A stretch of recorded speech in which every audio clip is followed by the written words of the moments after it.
साथियों, राष्ट्रभक्ति और राष्ट्र सेवा के जिन मूल्यों को लेकर आप चले हैं, उनके लिए ये साल बहुत महत्वपूर्ण है। इस वर्ष भारत अपनी आजादी के 75 वर्ष में प्रवेश करने वाला है। ये वर्ष नेताजी सुभाष चंद्र बोस की 125वीं जन्म जयंती का भी है। जीवन में प्रेरणा के इतने बड़े अवसर एक साथ आए, ऐसा कम ही होता है। नेताजी सुभाष, जिन्होंने अपने पराक्रम से दुनिया की सबसे मजबूत सत्ता को हिलाकर रख दिया था। आप नेताजी के बारे में जितना पढ़ेंगे, उतना ही आपको लगेगा कि कोई भी चुनौती इतनी बड़ी नहीं होती कि आपके हौसले को डिगा सके। देश की आजादी के लिए अपना सब कुछ न्यौछावर कर देने वाले ऐसे अनेक वीर आपको अपने सपनों का भारत बनाते हुए देखना चाहते हैं। और आपके जीवन के अगले 25-26 साल बहुत महत्वपूर्ण है। ये 25-26 साल भारत के लिए भी उतने ही अहम है। वर्ष 2047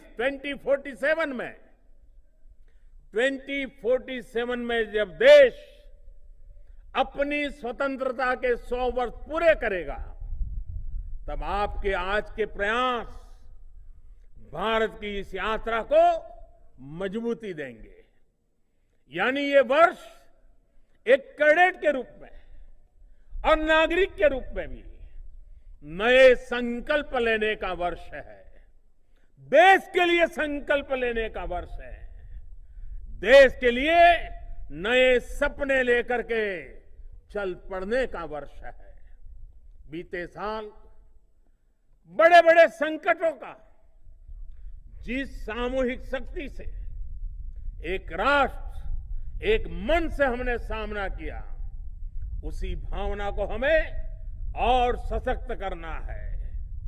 हमें देश की अर्थव्यवस्था पर इस महामारी के जो दुष्प्रभाव पड़े हैं, उसको भी पूरी तरह नेस्त नाबूद करना है। और आत्मनिर्भर भारत के संकल्प को भी हमें पूरा करके दिखाना है। साथियों, बीते साल भारत ने दिखाया है कि वायरस हो या बॉर्डर की चुनौती, भारत अपनी रक्षा के लिए पूरी मजबूती से हर कदम उठाने में सक्षम है। वैक्सीन का सुरक्षा कवच हो या फिर भारत को चुनौती देने वालों के इरादों को आधुनिक मिसाइल से ध्वस्त करना, भारत हर मोर्चे पर समर्थ है। आज हम वैक्सीन के मामले में भी आत्मनिर्भर है और अपनी सेना के आधुनिकीकरण के लिए उतनी ही तेजी के से प्रयास कर रहे हैं।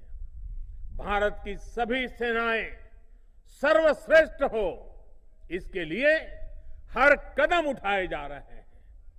आज भारत के पास दुनिया की बेहतरीन वॉर मशीन्स है। आपने आज मीडिया में भी देखा होगा, कल ही भारत में फ्रांस से 3 और रफाल फाइटर प्लेन आए हैं। भारत के इन फाइटर प्लेन से मिड एयर ही रिफ्यूलिंग हुई है और ये रिफ्यूलिंग भारत के मित्र यूनाइटेड अरब अमीरात ने की है और इसमें ग्रीस और सऊदी अरब ने सहयोग किया है। ये भारत के खाड़ी देशों के साथ मजबूत होते संबंधों की एक तस्वीर भी है। साथियों, अपनी सेनाओं की ज्यादातर जरूरतों को भारत में ही पूरा किया जा सके, इसके लिए भी सरकार द्वारा बड़े फैसले लिए गए हैं। 100 से ज्यादा सुरक्षा से जुड़े सामानों की विदेशों से खरीद को बंद कर उनको भारत में ही तैयार किया जा रहा है। अब भारत का अपना तेजस फाइटर, हमारा तेजस फाइटर प्लेन समंदर से लेकर आसमान तक अपना तेज फैला रहा है। हाल में वायुसेना के लिए 80 से ज्यादा तेजस का ऑर्डर भी दिया गया है। इतना ही नहीं, आर्टिफिशियल इंटेलिजेंस आधारित वॉरफेयर में भी भारत किसी से पीछे ना रहे, इसके लिए हर जरूरी R&D पर फोकस किया जा रहा है। वो दिन दूर नहीं जब भारत डिफेंस इक्विपमेंट के बड़े मार्केट के बजाय एक बड़े प्रोड्यूसर के रूप में जाना जाएगा। आप में से भी अनेक साथियों की ये प्रबल इच्छा होगी कि आप भारत की डिफेंस फोर्सेस का हिस्सा बने। आप सभी में वो सामर्थ्य भी है और सरकार आपके लिए अवसर भी बढ़ा रही है। विशेष रूप से गर्ल्स कैडेट्स को मैं आग्रह से कहूंगा कि आपके लिए अब ये अवसर, अनेक अवसर आपका इंतजार कर रहे हैं। मैं अपने सामने भी देख पा रहा हूं और आंकड़े भी बताते हैं कि बीते वर्षों में एनसीसी में गर्ल्स कैडेट्स में करीब करीब 35% की बढ़ोतरी हुई है। अब हमारी फोर्सेस के हर फ्रंट को आपके लिए खोला जा रहा है। भारत की वीर बेटियां हर मोर्चे पर शत्रु से लोहा लेने के लिए आज भी मोर्चे पर डटी हुई है। आपके शौर्य की देश को जरूरत है और नई बुलंदी आपका इंतजार कर रही है। और मैं आपको और आप में भविष्य के ऑफिसर्स भी देख रहा हूं। मुझे याद है, मैं जब कुछ 2-2.5 महीने पहले दिवाली पर जैसलमेर की लोंगेवाला पोस्ट पर गया था, तो कई यंग ऑफिसर से मेरी मुलाकात हुई थी। देश की रक्षा के लिए उनका जज्बा, उनका हौसला, उनके चेहरे पर दिख रही अदम्य इच्छा शक्ति मैं कभी भूल नहीं सकता हूं। साथियों, लोंगेवाला पोस्ट का भी अपना एक गौरवमयी इतिहास है। सन 71 के युद्ध में लोंगेवाला में हमारे वीर जाबाजों ने निर्णायक विजय प्राप्त की थी। तब पाकिस्तान से युद्ध के दौरान पूर्व और पश्चिम के हजारों किलोमीटर लंबे बॉर्डर पर भारत की फौज ने अपने पराक्रम से दुश्मन को धूल चटा दी थी। उस युद्ध में पाकिस्तान के हजारों सैनिकों ने भारत के जांबाजों के सामने सरेंडर कर दिया था। सन 71 की ये जंग भारत के मित्र और हमारे पड़ोसी देश बांग्लादेश के निर्माण में भी सहायक बनी। इस वर्ष इस युद्ध में विजय के भी 50 वर्ष हो रहे हैं। भारत के हम लोग 1971 की जंग में देश को जिताने वाले भारत के वीर बेटे बेटियों के साहस, उनके शौर्य, आज पूरा देश उन्हें सैल्यूट करता है। इस युद्ध में देश के लिए जो शहीद हुए, आज मैं उन्हें अपनी श्रद्धांजलि अर्पित करता हूं। साथियों, दुनिया के सबसे बड़े यूनिफॉर्म यूथ ऑर्गेनाइजेशन के रूप में एनसीसी ने अपनी जो छवि बनाई है वो दिनों दिन और मजबूत होती जा रही है। और जब मैं आपके प्रयास देखता हूं तो मुझे बहुत खुशी मिलती है। आप पर भरोसा और मजबूत होता है। शौर्य और सेवा भाव भारतीय परंपरा को जहां बढ़ाया जा रहा है वहां एनसीसी कैडेट नजर आता है। जहां संविधान के प्रति लोगों में जागरूकता पैदा करने का अभियान चल रहा है वहां भी एनसीसी कैडेट्स दिखते हैं। पर्यावरण को लेकर कुछ अच्छा काम हो रहा है। जल संरक्षण या स्वच्छता से जुड़ा कोई अभियान हो तो वहां एनसीसी के कैडेट जरूर नजर आते हैं। संकट के समय में आप सभी जिस अद्भुत तरीके से संगठित तरीके से काम करते हैं उसके उदाहरण बाकी जगह पर बहुत कम देखने को मिलते हैं। बाढ़ हो या दूसरी आपदा, बीते वर्ष एनसीसी के कैडेट्स ने मुश्किल में फंसे देशवासियों की राहत और बचाव में सहायता की है। कोरोना के इस पूरे कालखंड में लाखों लाख कैडेट्स ने देश भर में जिस प्रकार प्रशासन के साथ मिलकर, समाज के साथ मिलकर काम किया है वो प्रशंसनीय है। हमारे संविधान में जिन नागरिक कर्तव्यों की बात कही गई है, जिनकी हमें से अपेक्षा की गई है, वो निभाना सभी का दायित्व है।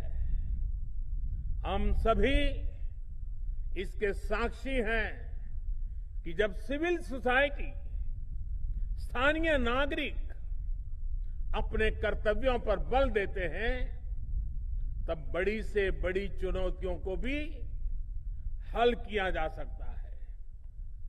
जैसे आप भी भली भांति जानते हैं कि हमारे देश में एक समय में नक्सलवाद, माओवाद कितनी बड़ी समस्या थी। देश के सैकड़ों जिले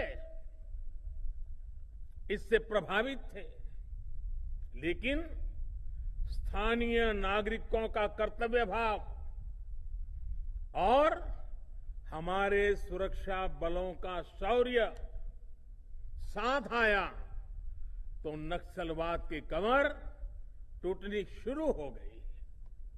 अब देश के कुछ गिनती के जिलों में ही नक्सलवाद सिमट कर रह गया है। अब देश में न सिर्फ नक्सली हिंसा बहुत कम हुई है, लेकिन अनेकों युवा हिंसा का रास्ता छोड़कर विकास के कार्यों में जुड़ने लगे हैं। एक नागरिक के तौर पर अपने कर्तव्यों को प्राथमिकता देने का प्रभाव हमने इस कोरोना काल में भी देखा है। जब देश के लोग एकजुट हुए, अपना दायित्व निभाया, तो देश कोरोना का अच्छी तरह मुकाबला भी कर पाया। साथियों, ये कालखंड चुनौतीपूर्ण तो रहा, पर ये अपने साथ अवसर भी लाया। अवसर चुनौतियों से निपटने का, विजयी बनने का। अवसर देश के लिए कुछ कर गुजरने का। अवसर देश की क्षमताएं बढ़ाने का। अवसर आत्मनिर्भर बनने का। अवसर साधारण से असाधारण, असाधारण से सर्वश्रेष्ठ बनने का। इन सब लक्ष्यों की प्राप्ति में भारत की युवा शक्ति की भूमिका और युवा शक्ति का योगदान सबसे महत्वपूर्ण है। आप सभी के भीतर भी मैं एक राष्ट्र सेवक के साथ ही एक राष्ट्र रक्षक भी देखता हूं। इसलिए सरकार ने विशेष प्रयास किया है कि एनसीसी की भूमिका उसका और विस्तार किए जाए। देश की सीमावर्ती और समुद्री किनारों की रक्षा और सुरक्षा से जुड़े नेटवर्क को सशक्त करने के लिए एनसीसी की भागीदारी को बढ़ाया जा रहा है। पिछले वर्ष 15 अगस्त को यह ऐलान किया गया था कि कोस्टल और बॉर्डर एरिया के करीब 250 जिलों में एनसीसी को नया दायित्व दिया जाएगा। इसके लिए लगभग 1 लाख एनसीसी कैडेट्स को आर्मी, नेवी और एयरफोर्स ट्रेन कर रही है। इसमें भी 1/3 1/3 हमारी गर्ल्स कैडेट हैं। गर्ल्स कैडेट्स को ट्रेनिंग दी जा रही है। इन कैडेट्स का सिलेक्शन सभी स्कूलों और कॉलेजों, चाहे वो सरकारी हो, प्राइवेट हो, केंद्र के हो या राज्य सरकार के हो, सभी को इसमें शामिल किया जा रहा है। एनसीसी की ट्रेनिंग, उसकी क्षमताओं को भी सरकार तेजी से बढ़ा रही है। अब तक आपके पास सिर्फ एक फायरिंग सिम्युलेटर होता था। इसे अब बढ़ाकर 98 किया जा रहा है। करीब करीब 100, कहां 1 और कहां 100। माइक्रो लाइट फ्लाइट सिम्युलेटर, उसको भी 5 से बढ़ाकर 44 और रोविंग सिम्युलेटर को 11 से बढ़ाकर 60 किया जा रहा है।